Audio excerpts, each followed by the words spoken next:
বাংলাদেশের বৃহত্তম গাঙ্গেয় বদ্বীপ ভোলার নামকরণে রয়েছে অনন্য এক ইতিহাস। ব্যক্তির নামে কোনো অঞ্চলের নামকরণ হলে মানুষটা হন গণ্যমান্য কোনো ব্যক্তি, কিন্তু এখানে একেবারেই ব্যতিক্রম। সাধারণ এক মাঝির স্মৃতি জড়িয়ে আছে ভোলার নামের সাথে। শহরের মধ্য দিয়ে বয়ে যাওয়া বেদুয়া খালটি একসময় ছিল চওড়া, লোকে বলতো নদী, মানুষ পারাপার হতো থুরথুরে এক বুড়ি মাঝির খেয়ায়। নাম তার ভোলা গাজী পাটনি। প্রবীণ মানুষটির শ্রমের মূল্যায়ন করেছে তারা।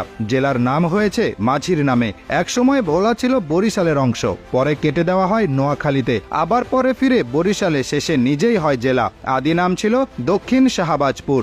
এখানকার লোক সংস্কৃতির সঙ্গে মিল আছে ভারতের তামিলনাড়ু। মহারাজা কন্তর্প নারায়ণের কন্যা বিদ্যা সুন্দরী কমলা রানীর দিঘির ইতিহাস এই অঞ্চলের লোক সংস্কৃতির অংশ। সেই দিঘির কাহিনী নিয়ে গান আছে তামিলনাড়ুতেও। হিমালয় থেকে নেমে আসা তিন নদী পদ্মা, মেঘনা, ব্রহ্মপুত্র বাহিত পলি দিয়ে গড়ে উঠেছে এই দ্বীপ। লম্বায় 90 মাইল, চওড়ায় 25। সমুদ্র সমতল থেকে গড় উচ্চতা 12 ফুট। চর পড়া শুরু হয় আনুমানিক 1235 সালের দিকে। 1300 সালের দিকে শুরু হয় চাষাবাদ। এখানকার ধান, চাল, সুপারি, নারকেল ও অন্যান্য ফসলের প্রাচুর্য মধ্যযুগের নজর কাড়ে পর্তুগিজ জলদস্যু মগদের। 1617 সালে জন দ্বীপটি দখল করেন জলদস্যু ডি সিলভেরা। এখানে ঘাঁটি বাঁধিয়ে বিভিন্ন স্থানে চলতে থাকে লুটপাট। মিয়ানমারের মগ ও আরাকানের বর্গিরা ঘাঁটি গাড়ে আশেপাশের দিকে। মনপুরা ছিল দস্যু বৃত্তির লীলাক্ষেত্র।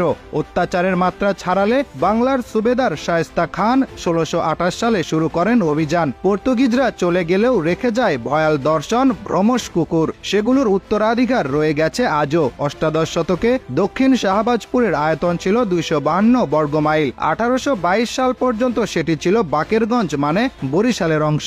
কিন্তু নদী পাড়ি দিয়ে জেলা সদরে যোগাযোগ ছিল কঠিন, তাই ব্রিটিশ সরকার দক্ষিণ শাহবাজপুর ও হাতিয়াকে কেটে নিয়ে যায় নোয়াখালীতে। 1869 সালে আবার বরিশালে ফিরে শাহবাজপুর। সে সময় প্রশাসনিক কেন্দ্র ছিল দৌলতখানে। 1876 সালে তা আসে ভোলা শহরে। 1854 সালে মহকুমা হয় দ্বীপটি। 1984 সালে পায় জেলার মর্যাদা। 7টি উপজেলা ও 70টি ইউনিয়নে বিভক্ত এই জনপদ কেবল নৈসর্গিক সৌন্দর্য নয়, কৃষি, মৎস্য আর খনিজ সম্পদে সমৃদ্ধ জেলা ভোলা। ইলিশ উৎপাদনে জুড়ি নেই এই জেলার। এখানকার বাগদা চিংড়ি রপ্তানি হয় বিদেশে। বোরহান উদ্দিন উপজেলায় পাওয়া গেছে বড় একটি গ্যাস ক্ষেত্র। সেখানে মজুদ আছে 1 ট্রিলিয়ন ঘনফুট। এ গ্যাস বোতলে ভরে পাঠানো হচ্ছে ঢাকায়। আছে 35 মেগাওয়াটের বিদ্যুৎ কেন্দ্র।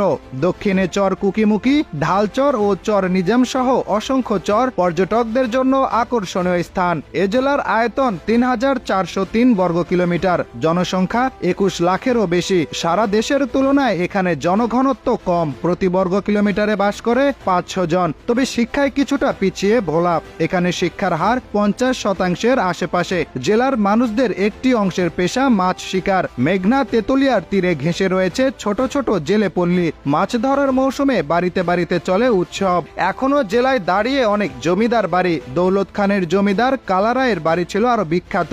সেখানে বসত ক্লাসিক্যাল ওস্তাদের গানের আসর। তবে নদীতে বিলীন হয়ে গেছে বাড়িটি। মিষ্টান্নর জন্য বিখ্যাত ভোলা জেলা।